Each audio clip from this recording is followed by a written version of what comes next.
দেখা যাচ্ছে আপনি যদি শুধু লেটকা খিচুড়ি খেতে চান 50 টাকা খেতে পারতেছেন। এক সময় এটা বেশ ভাইরাল ছিল, মানুষজন সিরিয়াল ধরে খেত। আমার অনেক ভাইয়েরা আছে এসে কমেন্ট করে ফ্রি খাইতে দেন, এটা খারাপ বলতেছে। আসসালামু আলাইকুম, আশা করছি সবাই অনেক ভালো আছেন। আমরা ভালো আছি। মিরপুরে না ওই খিচুড়ি বাড়ি ওই একজন ভাইয়া ছিল যিনি বাইক বিক্রি করে সেই টাকা দিয়ে দোকান দিয়ে বেশ ভাইরাল হয়ে গেল এবং প্রচুর পরিমাণে মানুষ তার দোকানে যেত, খাওয়া দাওয়া করতো। খিচুড়ি বাড়ি নাম। তো এটাতে আমি অনেকদিন আসতে চেয়েছি। মানে এই ধরনের মানুষ যারা নিজের শখ বিসর্জন দিয়ে কম বয়সে একটা ভালো কিছু করেন, একটা অনুপ্রেরণা হয়ে থাকেন, তাদেরকে আমি যথেষ্ট রেসপেক্ট করি। যাওয়ার ইচ্ছা ছিল, তো কখনো না আসা হয় না। তা আজকে মিরপুরে যেহেতু এসেছি, ভাবলাম একটু খিচুড়ি বাড়িতে খেয়ে যাই। গুগলে সার্চ করে খিচুড়ি বাড়ির যে অ্যাড্রেস আমি পেয়েছি সেটা প্রায় মিরপুর 2 নম্বর স্টেডিয়ামের ঠিক অপোজিটে রোডে একটু ভেতরে। ভাই, খিচুড়ি বাড়ির কি মিরপুরে একটাই শাখা? ওই পাশে একটা মানে এই যে স্টেডিয়ামের সাইডে যেটা, ওইটা একটা, আর এইটা একটা। মিরপুরে আর আছে? না, উত্তরাতে একটা আছে। তাই? উত্তরায় না, এখন 10 নম্বর একটা ছিল, এটা বন্ধ। 10 নম্বর মিরপুর 10 নম্বর? জি না, আমি বলতেছি যে উত্তরা হাউস বিল্ডিং আছে না, হাউস বিল্ডিং এর ঠিক সাথেই ওই মোড়টাতেই একটা দোকান আছে খিচুড়ি বাড়ি নাম দিয়ে। এটা আমাদের আপনাদের না? আমরা তো এতদিন ভাবতাম যে ওইটা ওনাদেরই, একই দোকান। যাই হোক, আপনাদের আজকে কি কি আছে এই মুহূর্তে? ভুনা খিচুড়ি আছে, খিচুড়ি বাড়ির ভুনা খিচুড়ি, ল্যাটকা খিচুড়ি। ল্যাটকাটার দাম কত করে জানো? 50 টাকা। এটা হচ্ছে 50 টাকা প্লেট। সাথে যদি প্যাকেজের সাথে আছে ইনক্লুড, মানে আমাদের এখানে অনেকগুলো প্যাকেজ আছে। হ্যাঁ, যে প্রতিটা প্যাকেজের সাথে পাচ্ছেন ভুনা খিচুড়ি, লেটকা খিচুড়ি, সাদা ভাত, পোলাও, যে কোনো একটা আইটেম নিতে পারতেছেন অন প্লেট। তারপর পরবর্তীতে যেটা নেবেন এটার জন্য এক্সট্রা পে, হাফ 30 ফুল 50। আচ্ছা, এটার দাম কত হবে? দেখা যাচ্ছে আপনি যদি শুধু লেটকা খিচুড়ি খেতে চান 50 টাকা খেতে পারতেছেন।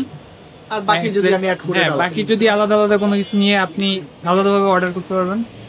আর এই ভুনা খিচুড়ি প্লেট? ভুনা খিচুড়ির প্লেটটাও 50 টাকাই সেম। শুধু ভাতের ক্ষেত্রে যদি আপনি শুধু ভাত খেতে যাচ্ছেন, যে অনলি 1 প্লেট ভাত 30 টাকা। আচ্ছা, আর সাথে আজকে কি কি আছে ভাই? সাথে এখন হচ্ছে এটা হলো আমাদের পাহাড়ি মোরগ। এটা হচ্ছে পাহাড়ি মোরগ, খুবই এখানে আমাদের টেস্টের মধ্যে একটা ওয়ান অফ দেম পাহাড়ি রাতা মোরগ। বান্দরবন এরিয়ার? হ্যাঁ, বান্দরবন পাহাড়ি, বান্দরবন চিটাগাং এখান থেকেই আসে। আর এটা? এটা আছে গরুর জুড়া মাংস। এটা হচ্ছে আমাদের নতুন আইটেম, যেটা খেতে গেলে তো মানুষ আগে কুরবানির সময় হয়তো মানুষ খেতে পারে, কিন্তু এখন কুরবানি লাগে না, খিচুড়ি বাড়িতে আসলেই গরুর জুড়া মাংসটা খেতে পারবে। এটা কত করে প্লেট? এটা হচ্ছে আমাদের এখানে 250 টাকা করে প্লেট। আর এই রাতা মুরগিটা? 250 টাকা। এটা 250 টাকা। কয় পিস থাকে? এটা ছোট হইলে 5 পিস, বড় হইলে 4 পিস, বড় পিস হইলে। আর এদিকে এখানে আছে হাঁসের কালাভুনা। হাঁস দিয়ে কালাভুনা? এটা হচ্ছে হাঁস দিয়ে কালাভুনা। এটা হচ্ছে হলো আপনার চীনা হাঁস বা রাজহাঁস, আমাদের দুইটা হাঁসই থাকে। যেমন আজকে আসে না, মিক্স করা না, যেদিন ধরেন আজকে আমার চীনা হাঁসটা আসছে। আর এদিকে নিচে কি এটা ভাই? নিচে এটা হচ্ছে গরুর রসুন বোনা, অলমোস্ট শেষ, এখন আবার নতুন করে রিফিল হবে। মানে দেখতে পারতেছেন, এটা হচ্ছে লাঞ্চের জন্য, এখন আবার ইভিনিং এর আইটেমগুলো আবার আসবে, রিফিল হবে সব। তাহলে এইটার প্রাইস কত? হাঁসটার প্রাইস 250 টাকা, খিচুড়ি সহ, মানে এগুলো খিচুড়ি ইনক্লুডেড, মানে আমাদের প্যাকেজ যেটাই আমরা নিব সাথে খিচুড়ি পাবো? খিচুড়ি পাবেন। আর এটা? আর এটা হচ্ছে আপনার গরুর রসুন ভুনা। এটা হচ্ছে 150 টাকা। মানে সাধারণত অনেকজন চুই ঝাল বলে, বা আগে চুই ঝাল ছিল, কিন্তু এখন চুই ঝাল না, রসুন দিয়ে তৈরি হয় রসুন ভুনা গরু। এটা হচ্ছে গরুর কালা ভুনা। এটাও দেখেন আমাদের এখন শেষ হয়ে যাচ্ছে, আবার এখন মানে ইভিনিং আইটেম রিফিল হবে সবগুলো lunch item, lunch hour item. তো প্রাইস শেষের দিকে কালো ভুনা 220 টাকা খিচুড়ি সহ। আর আমাদের স্ট্রিট ফুডে ব্যবধান আছে, এটা 200 টাকা স্ট্রিটে, মানে ফুডকার্টে, মানে ওইখানে রাস্তার পাশে বসে খাবে বা ফ্যাসিলিটির জন্য। এখানে হচ্ছে আপনার চিকেন, মানে মুরগির শাহী রেজালা। এটা কি চিকেন? এটা হচ্ছে ব্রয়লার মুরগি, ফার্মের মুরগি আর কি। আচ্ছা, আর হচ্ছে ডিম আছে আমাদের। ডিমটা হচ্ছে ডিম খিচুড়ি 60 টাকা প্লেট, আর এই মুরগি দিয়ে 120 টাকা আমার খিচুড়ি। তার মানে আমি তরকারি কোন যেটাই নিই না কেন, তার সাথে হচ্ছে আমি খিচুড়িটা ফ্রি পেয়ে যাচ্ছি। ফ্রি পেয়ে যাচ্ছে অন প্লেট। আর এই ভর্তা আইটেম আমাদের হচ্ছে স্ট্রিটে, মানে প্রতিটা প্যাকেজের সাথেই 2-3টা আইটেমের করে ভর্তা ফ্রি থাকে, কিন্তু আউটলেটের ক্ষেত্রে যে কোনো ভর্তা 20 টাকা করে আপনার। আচ্ছা, এখানে হচ্ছে আপনার সরিষা ভর্তা, ধনিয়া পাতা ভর্তা, আলু ভর্তা, এটা আছে পেঁপে ভর্তা, এটা কালো জিরা ভর্তা। বুঝতে পেরেছি। তা আমরা আসলে সন্ধ্যার দিকে আসছি, তো ওনাদের সন্ধ্যার যে খাবার ওইটা এখনো আসে নাই, তাহলে আরো খাবারটা শুরু হয়ে যাবে এখন, মানে রাতের খাবারটা এখনই চলে আসবে সবই, মানে অলরেডি খাবার রান্না অলমোস্ট শেষ হয়ে গেছে। আচ্ছা, এখন জাস্ট পাঠিয়ে দিবে। পাঠাই দেবে। তারপর এখানে সামনে আছে হান্ডি বিফ। হান্ডি বিফ কি প্রতিনিয়তই থাকে? হ্যাঁ, প্রতিনিয়তই থাকে। এটা হচ্ছে লাঞ্চের সময় করা হয়েছিল 1 পাতিল, লাঞ্চের সময়টা শেষ হয়ে গেছে। এটা হচ্ছে হান্ডি বিফ। এটা পার প্লেট কত? এটা হচ্ছে পার প্লেট 220 টাকা। আমাদের যদি স্ট্রিট ফুড কার্টে খান ওইখানে 200 টাকা। প্যাকেজের বিষয়টা তো বুঝতে পেরেছি। তো অনেকে আছে যে একটা খিচুড়ির সাথে 2-3টা আইটেম খেতে চাইতে পারে, তো আপনি একটু আলাদা আলাদা এইগুলো একটু ডিফারেন্ট প্রাইসটা একটু বলে দেন, যে খিচুড়ি বাদ দিয়ে নিলে কোনটা কত?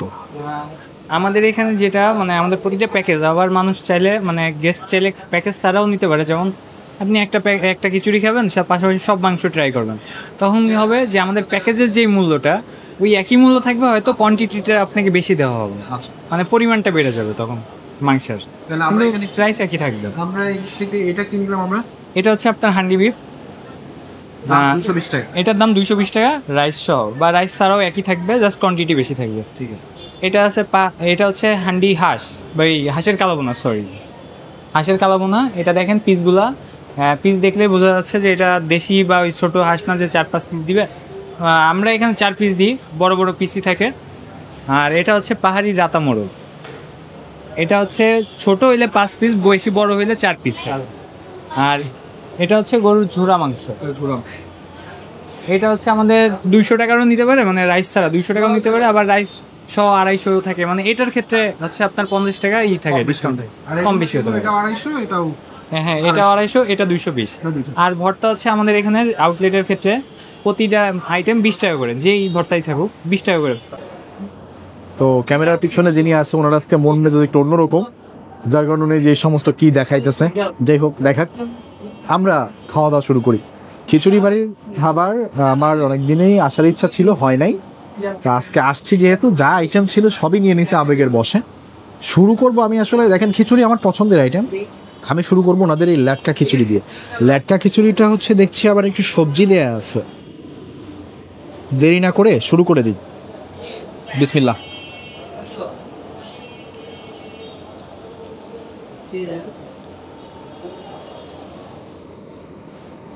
খুবই সিম্পল করে বানানো। এখানে আমার মনে হয় যে মিট মশলা না, ওটা কি বলে, হালিমের মিক্সচারের একটা মশলা দেয় না, ওইটা একটা স্মেল আসতেছে। এটা যে আপনি খেয়ে স্বাদে উড়ে যাবেন এরকম না, কিন্তু খুবই সিম্পল, মানে মশলার আধিক্য নাই। সবজি খিচুড়ি পাতলা করে রান্না করলে যেমন হয় স্বাদটা ওই রকম, খুবই নর্মাল একটা স্বাদ, ওরকম টেস্টি কিছু না। আমি আগে খিচুড়ি আরেকটা যেটা আছে, এটাকে ওনারা আচারি খিচুড়ি বলে, কারণ এরকম জলপাইয়ের আচার দেয়া থাকে। এইটা একটু শুধু খিচুড়িটা ট্রাই করে দেখি, বিসমিল্লাহ।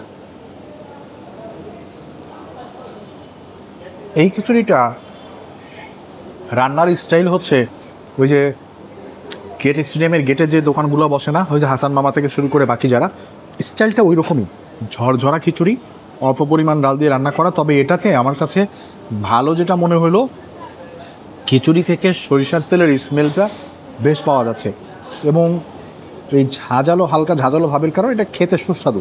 শুধু খিচুড়ির কথা আমি বলতেছি, আমি এখনও ভর্তা ভাজি কোনো কিছুই নেই। খিচুড়ি ল্যাটকাটা আমার কাছে ওইরকম ভালো লাগে না। আমি এই খিচুড়িটার সাথে ভর্তা ট্রাই করি। ওনাদের এখানে কয়েকটা ভর্তা আছে, আলু ভর্তাটা একটু নেই। এদিক থেকে আমি এইটা কি ভর্তা, এটা একটু নিই আপাতত, এই দুইটা একটু নিয়ে খেয়ে দেখি। হ্যাঁ, ভর্তা দিচ্ছে আমাদের 1, 2, 3, 4, 5টা, এই 5টা ভর্তার দাম কিন্তু 100 টাকা। একটু আলু ভর্তাটা খাই। আলু ভর্তার ব্যাপারটা কি জানেন, এই আলু ভর্তা দিয়ে খিচুড়ি আমার পছন্দ। এর রিজন হচ্ছে, যখন আমি রাজবাড়িতে কলেজে পড়ালেখা করি, মেসে থাকতাম, তো ওই মেসে সকালবেলা নাস্তা থাকতো হয় সবজি ভাজি ভাত, অথবা এই যে এরকম আলু ভর্তা খিচুড়ি, অথবা আলু ভর্তা ডাল ভাত। আমরা সকালবেলা রুটি পরোটা এগুলো নাস্তায় খাইতাম না, কারণ পেটটা ভরতে হবে। আর তখন এটা ছিল সবচেয়ে সস্তা নাস্তা। তো আমরা ওই নাস্তায় দেখা যেত বেশিরভাগ দিন এই আলু ভর্তা শুকনা মরিচ দিয়ে করে দিত, বা এরকম ঝরঝরা খিচুড়ি রান্না করে দিত। তো ওই থেকে আলু ভর্তার সাথে খিচুড়ি খাওয়ার আমার একটা ভালো লাগা কাজ করে। চলেন খাওয়া যায়। হ্যাঁ,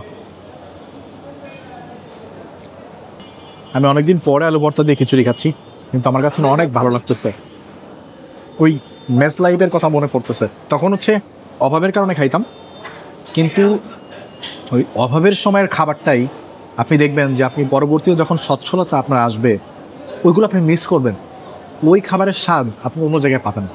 তো তখন আপনার ওইটা যখন আপনি ওই রকম ধরনের খাবার অন্য কোথাও ট্রাই করবেন ওই জিনিসটা মাথায় আসবে এবং ভালো লাগবে যে এই খাবারটা তো আমি একসময় খাইতাম, সেটা মনে পড়লো নস্টালজিক। 4 ধরনের মাংস নিয়ে নিয়েছি, তো আমি মাংসগুলো একটু ট্রাই করে দেখি। প্রথমেই চলে যাবো ওনাদের হাঁসের কালা ভোনা। হাঁস রান্না করলে প্রচণ্ড তেল বের হয়, কারণ হাঁস আর পাঙ্গাস মাছ থেকে অনেক তেল বের হয়। এখান থেকে 1 পিস নিয়ে নিই। পেয়েছি আমরা হচ্ছে 4 পিস, একটু ঝোল, একদম টকটকা ঝোল। মাংসের পিসটা জ্বালাইতে জ্বালাইতে হালকা কালো রঙের হয়ে গেছে যদিও, কিন্তু এটা যখন আপনি খিচুড়ির সাথে এরকম মাখাচ্ছেন তখন কালারটা অত কালো কালো মনে হচ্ছে না। ঝোলটা একটু সেদিকে হাঁসের মাংসের।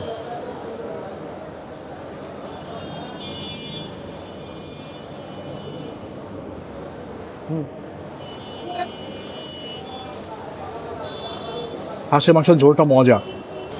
আমি জানি না ওনারা কী ব্যবহার করেছে, তবে আমাকে অবাক করছে এখান থেকে আমি স্বাদ পাচ্ছি হচ্ছে মানিকগঞ্জ আমার নানুবাড়ির পাশে একটা হিন্দু ফ্যামিলি আছে। ওনারা যদি কোনো খাবার রান্না করেন ওইখানে ওনারা এক ধরনের পাঁচফোড়ন ব্যবহার করেন। পাঁচফোড়ন অনেক মুসলিম পরিবারেও খায়, কিন্তু ওনাদের পাঁচফোড়নটা একটু ডিফারেন্ট। ওই পাঁচফোড়ন দিলে খাবার থেকে একটা সুন্দর ঘ্রাণ আসে, যেটা আমি পছন্দ করি।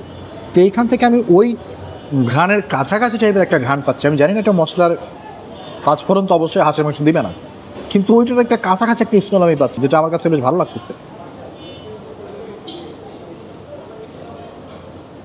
মাংসটা একটু শক্তর দিকেই আছে।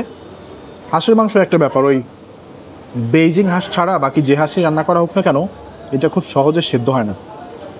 এটা মোটামুটি সেদ্ধ হয়েছে, একটু চাবায়ে খাইতে হবে আর কি, একদম মানে চাপ দিলেই গলে যাবে এই টাইপের না। তবে ওভারঅল হাঁসের মাংসের রান্নাটা আমার ভালো লেগেছে। ওনাদের আরেকটা রাইস আইটেম নিয়েছিলাম, সেটা হচ্ছে ওনাদের পোলাও, সাদা পোলাও। এবার এটা এদিকে রাখি। এবার ওনাদের সাদা পোলাওটা দিয়ে আমরা ট্রাই করব হচ্ছে এই যে পাহাড়ি রাতা মোরগ। রাতা তো মনে হয় বরিশাল অঞ্চলের মানুষজন মোরগকে রাতা বলে, আমার যতদূর আইডিয়া। বরিশালের কেউ থাকতে একটু জানাবেন আপনারা রাতা বলেন কিনা। এই মোরগ এটা ওনারা বলছেন পাহাড়ি, চট্টগ্রাম প্লাস বান্দরবান ওই সব এরিয়া থেকে আসে। তো ওইটা 1 পিস খাই। এটা আমরা গিয়েছিলাম লাস্ট টাইম কক্সবাজারে, তো কক্সবাজার থেকে খেয়েছিলাম। পরে কক্সবাজারের একজন লোকাল না আসলে আমার এক পরিচিত ভাই অনেক দিন ধরে কক্সবাজারে থাকেন ব্যবসার জন্য, তো উনি আমাকে যেটা বললো যে কক্সবাজারের বেশিরভাগ রেস্টুরেন্টই নাকি এরকম বলে পাহাড়ি মোরগ, বাট আসলে ওই সোনালি মোরগ টোরগ খাওয়াই দেয়। তো এটা আমরা পাহাড়ি মোরগ বলেছেন, এবং আই হোপ খিচুড়ি বাড়ির একটা সুনাম আছে, অনেকেই পছন্দ করেন। আই হোপ আমরা পাহাড়ি মোরগই খাচ্ছি। পাহাড়ি মোরগের ঝোলটা একটু খাই আগে পোলাও দিয়ে। ঝোলের থেকে তো কোনো মশলা ঝাঁজ কিছুই পাচ্ছি না, একদম প্লেন ঝোল। পোলাও থেকে একটা স্মেল আছে খুব সুন্দর, কিন্তু এই মোরগের যে রান্নাটা, এটার যে ঝোলটা, ওইখান থেকে আমি কোনো ধরনের স্বাদ পাচ্ছি না। মানে স্বাদ পাচ্ছি না বলতে কি, আমরা এক্সপেক্ট করি কীরকম লাল লাল ভুনা যদি থাকে ওইখান থেকে একটা ঝাঁঝালো ফ্লেভার, আদা রসুনের একটা স্মেল, গরম মশলার একটা ঝাঁজ থাকবে, কিন্তু এইখানে ওই রকম কিছুই পাচ্ছি না। মোরগটা খাই, এই মাংসটার স্বাদ আলাদা। আমরা তো ওই ঢাকাতে সোনালি, তারপরে এই যে পাকিস্তানি এইসব মুরগি খেয়ে অভ্যস্ত, ওইগুলোর স্বাদ আমার পরিচিত, কিন্তু এই মুরগির স্বাদটা একটু ডিফারেন্ট, মানে অপরিচিত একটা স্বাদ মনে হবে। তো আমরা এইখানে হাঁড়িটা নিয়ে নিয়েছি, এটাও কিন্তু বেশ লাল টুকটুকে একটা কালার এসছে। এখানে প্রায় 6 পিসের মতো মাংস আছে, ছোটো ছোটো সাইজের। এইখান থেকে আমরা একটু ঝোল নিয়ে নিব, আর আমি 1 পিস মাংস নিয়ে নিব। এটা তো বেশ কষা, একদম মানে গাঢ় ঝোল। গ্রেভি আমি আর বলতেছি না, গ্রেভি বললে আমার ভাইয়েরা অনেকে মাইন্ড করে। ফুড ব্লগিং করা এখন খুবই কষ্টের একটা ব্যাপার। কোথাও যদি খাবার ভালো না লাগে আপনি সেটা বলেন, তাহলে হচ্ছে আমার অনেক ভাইয়েরা আছে এসে কমেন্ট করে ফ্রি খাইতে দেয় না, এটা খারাপ বলতেছে। যদিও আমি আমার লাইফে কোথাও কোনো দিন ফ্রি খাই নাই, অনেকেই বিল নিতে চায় না, জোর করে দিয়ে এসছে, তারপরেও এই কথা শুনতে হয়। আবার যদি কোথাও ভালো বলে ফেলেন তাহলেও আবার আরেক সমস্যা আছে। আপনি ফ্রি খেয়েছেন, আপনার কাছে তো ভালো লাগবেই।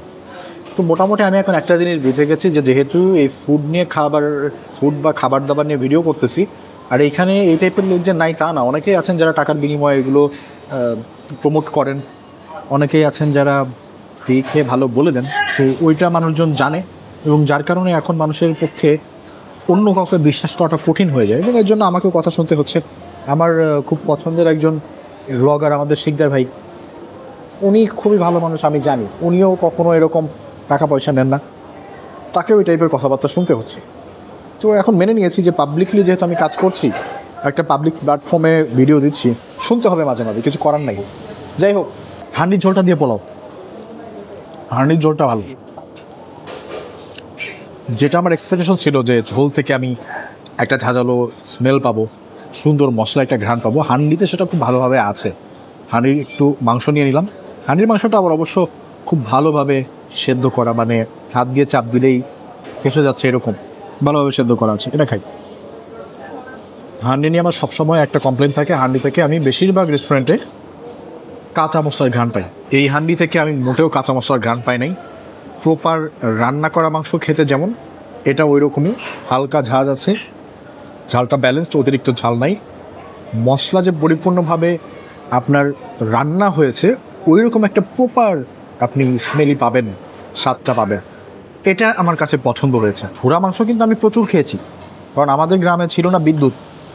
2007-08 সালেও আমাদের বাড়িতে একটা বিদ্যুৎ ছিল না গ্রামে, আর আমাদের থাকলেও আসলে একটা ফ্রিজ কিনে সেখানে রাখবো এরকম সামর্থ্য আমাদের ছিল না। তো আমরা কী করতাম, কোরবানির মাংস যা পাইতাম আত্মীয় স্বজনের বাড়ি থেকে বা যেখান থেকেই হোক, এলাকা ভিত্তিক, ওইগুলো আমরা প্রচণ্ড পরিমাণ রান্না হইতো, মা হচ্ছে একের পরে দিনের পর দিন ওটা রেখে দিত, প্রতিদিন সকালে ওটা গরম করতো, রাতে আবার গরম করে আবার রেখে দিত। তো এটা এক সময় গিয়ে খসে খসে যাইতে, যেরকম অটোমেটিক ঝোড়া হয়ে যেত। ঝোড়া মাংসের উৎপত্তি আমার মনে হয় এইভাবেই, খেয়ে দেখে একটু।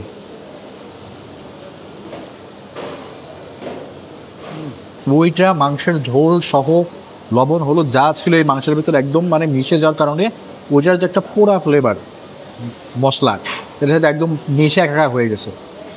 ঢাকা থেকে আমি যত জায়গায় ঝোড়া মাংস খেয়েছি কোথাও আমার কাছে ভালো লাগে নাই, আজকেও এর ব্যতিক্রম হয় নাই। এখানকার ঝোড়া মাংসটাও আমার কাছে মোটেও কোনো স্বাদের খাবার মনে হচ্ছে না। এক সময় এটা বেশ ভাইরাল ছিল, মানুষজন সিরিয়াল ধরে খেত। আমাদের স্টেডিয়ামের ওইখানে যে ফুড কার্টটা আছে ওইখানেও প্রচণ্ড পরিমাণ বিক্রি হয়েছে, যেটা আমি নিজের মুখেও বললাম। বিভিন্ন নিউজ চ্যানেলে ওই ভাইয়ের ভিডিও করতে এসেছে, তাদের উপরে রিপোর্ট করেছে, বেশ একটা জমজমাট অবস্থা ছিল। বর্তমানে পরিস্থিতি, মানুষজন খুবই কম, আমি সহ এখানে 2-3 জন মানুষই ছিল কাস্টমার যারা খাওয়া দাওয়া করতেছিল। খাবারের কোয়ালিটি কথা বলতে গেলে খাবারের কোয়ালিটি যে বাজে তা বলা যাবে না। মাংস যেগুলো খেলাম 3টার ভেতরে 2টা আইটেম ভালোই সুস্বাদু ছিল। খিচুড়ি ল্যাটকাটা ভালো লাগে নেই, বাট এই যে ভুনা খিচুড়িটা ভালোই ছিল, খারাপ বলা যাবে না। কিন্তু আপনি ওভারঅল চিন্তা করলে বর্তমান সময়ে যে পরিমাণ কম্পিটিশন, যে প্রচুর পরিমাণে এই টাইপের দোকান আছে যারা বিক্রি করছে, দামে কম্পিটিশন, স্বাদেও কম্পিটিশন, ওইটাতে হিসাব করলে এটা অ্যাভারেজ পড়ে গেছে, যেটা তাদের কাস্টমার কমে যাওয়ার একটা অন্যতম কারণ বলে আমি মনে করি। কাস্টমার ব্যাক আনার একটাই উপায়, খাবারের মান, খাবারের স্বাদ আরও বাড়াইতে হবে যে কোনোভাবে। ঠিকানাটা আমি এমন জায়গায় যে ভালো করে বুঝাতে পারবো না, ভাইয়ার থেকে একটু শুনে নেন আপনারা। আচ্ছা, আমাদের এখানে খিচুড়িবাড়ির অ্যাড্রেসটা হচ্ছে শেরেবাংলা ক্রিকেট স্টেডিয়াম, মিরপুর 2 নম্বর। স্টেডিয়ামের গেটের 3 নম্বর বিপরীত যে রোডটা ঢুকছে, মিরপুর কাঁচাবাজার 2 নম্বর কাঁচাবাজারের কর্নারেই, একদম কাঁচাবাজার আসলেই দেখতে পারবেন খিচুড়িবাড়ি, 3 নম্বর রোডের একদম সোজা। রাস্তার মাথায় ঢুকলে আমরা ওইখানে ঢোকার সাথে সাথে এখানকার সাইনবোর্ডটা চোখে পড়েছে। যাই হোক, অনেক দিন আসার ইচ্ছা ছিল, আসা হয় নাই, আজকে আসলাম, খেয়ে গেলাম, আপনাদেরকে অভিজ্ঞতাটা জানালাম। সবাই ভালো থাকবেন, অন্য কোনো একটা ভিডিওতে আবার দেখা হবে। আল্লাহ হাফেজ, আসসালামু আলাইকুম।